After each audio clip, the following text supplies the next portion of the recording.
Hello everyone. बात करेंगे HDFC bank के बारे में। देखिए, एचडीएफसी बैंक के बारे में जो सबसे बड़ी खबर है और वो सबसे बुरी खबर है, वो यह खबर है कि आरबीआई ने एक प्रेस रिलीज किया और उसमें बताया कि एचडीएफसी पर 10 करोड़ रुपए का जुर्माना लगाया गया है। अगर किसी भी कंपनी, किसी भी बैंक या किसी भी सेक्टर में अगर जुर्माना लगाया जाता है तो कहीं ना कहीं यह जरूर साफ हो जाता है कि यह एक प्रकार की फ्रॉड हुई है या किसी प्रकार की वैसी गलत काम किया है, नीति के विरुद्ध जाकर कोई काम किया है जिसकी वजह से इस पर पेनाल्टी लगाई गई है। पेनाल्टी यह नहीं है कि सिर्फ लगाई गई है, यहाँ पर कारण बताओ नोटिस और आप पर यानी कि एचडीएफसी पर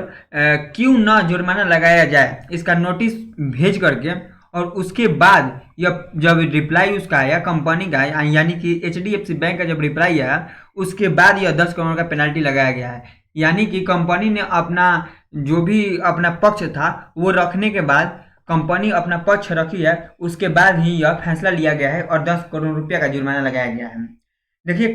जो केस है वो केस आज से 10 या 11 महीने पहले की केस है। केस ये था कि विल्स ब्लोअर नाम की एक संस्था होती है, उसने आरबीआई को एक शिकायत की थी जिसमें यह शिकायत किया गया था कि ऑटो लोन से पोर्टफोलियो से संबंधित बैंक कोई फ्रॉड कर रही है। उसमें होता यह था कि एचडीएफसी के कुछ कर्मचारी, आप कह सकते हैं कि बैंक लोन उसी शर्त पर अप्रूवल देते थे अगर आप उसमें एक जीपीएस था जो कि थर्ड पार्टी का जीपीएस था, अगर आप उस जीपीएस को बाय करेंगे तभी आपका लोन जो है वो अप्रूवल होगा, वरना नहीं होगा। जिसकी वजह से जांच हुई, 10 महीने तक जांच चली, उसके बाद बहुत सारी प्रक्रिया होती है, होने के बाद इस पे 10 करोड़ का जुर्माना लगाया गया है।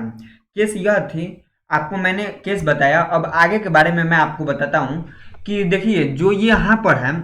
यस बैंक और एचडीएफसी बैंक, यस बैंक में जो हुआ था वह यस बैंक में यह था कि उसके जो भी मैनेजमेंट कंपनी थी, कंपनी में जो भी मैनेजमेंट थे, यस बैंक के बारे में मैं बात कर रहा हूँ, वही घोटाला में शामिल हुए थे और उन्हीं लोगों की वजह से वहाँ घोटाला हो रहा था और जो भी फ्रॉड था फ्रॉड हो रहा था। लेकिन एचडीएफसी बैंक का मैनेजमेंट जो है वो बहुत ही स्ट्रांग और बहुत ही अच्छी है। इसी मैनेजमेंट के बदौलत एचडीएफसी नंबर 1 बैंक बनी हुई है और बहुत ही अच्छा स्टॉक मार्केट हो या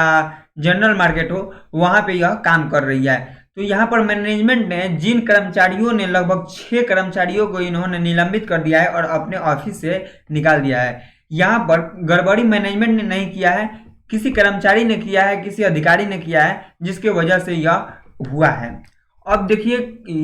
एचडीएफसी बैंक जो है वो बहुत बड़ी कंपनी है, यहाँ पर लगभग 1000 करोड़ रुपए की कंपनी है और वहाँ पर सिर्फ 10 करोड़ रुपए का जुर्माना। हमें नहीं लगता है कि इस स्टॉक पे बहुत कुछ ज़्यादा असर होगा या क्रैश आएगा। हाँ, हो सकता है कि खबर की वजह से 5-7% तक का नीचे का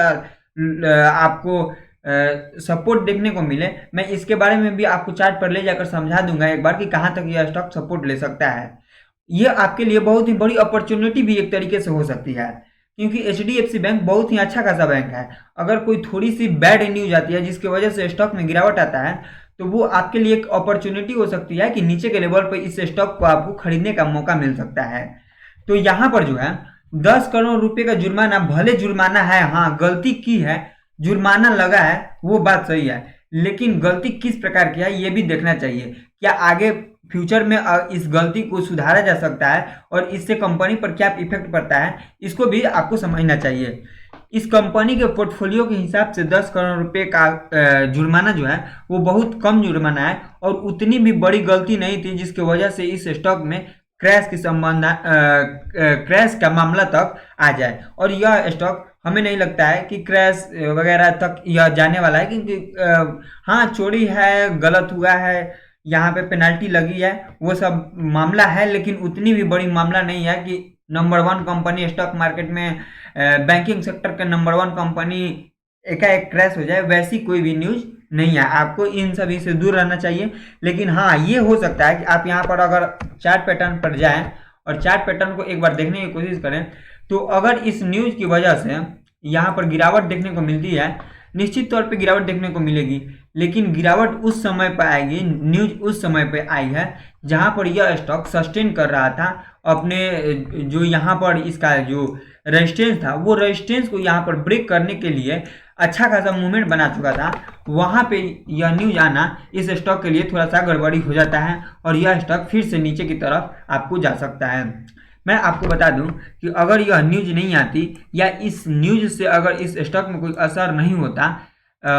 आने वाले मार्केट सेशन में मंडे के दिन यह पता लगेगा कि इस न्यूज़ की वजह से और इस न्यूज़ के बाद HDFC बैंक में क्या रिएक्शन करते हैं, रिटेलर क्या रिएक्शन करते हैं, उसके बाद इसके शेयर होल्डर क्या रिएक्शन करते हैं, फॉरेन इन्वेस्टर कैसा रिएक्शन करते हैं, इन सभी का मंडे के दिन मार्केट में आपको देखने को मिल सकता है। अगर यह स्टॉक नीचे की तरफ जाता है तो पहले मैं सपोर्ट लेवल को बात कर दूं कि 1465 रुपये से लेकर 1377 और 1342 रुपये के लेवल तक यह स्टॉक नीचे की तरफ आता है, जहां पर आपको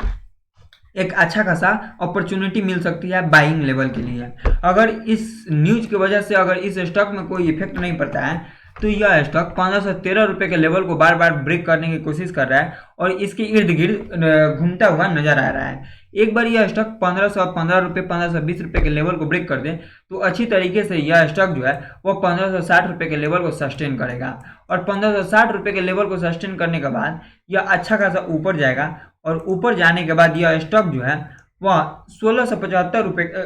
1657 1657 के लेवल के लिए यह स्टॉक तैयार हो जाएगा और यह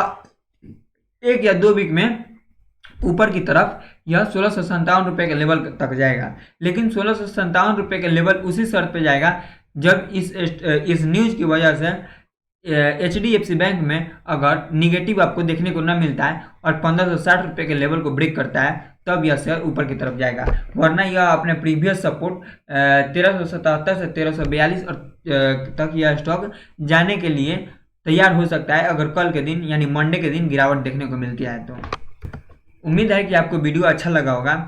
प्लीज़ वीडियो को लाइक कीजिए और चैनल को सब्सक्राइब कीजिए। टेलीग्राम चैनल पर डिस्क्रिप्शन में लिंक दिया गया है, आप वहां पर जाकर टेलीग्राम चैनल पर जुड़ सकते हैं।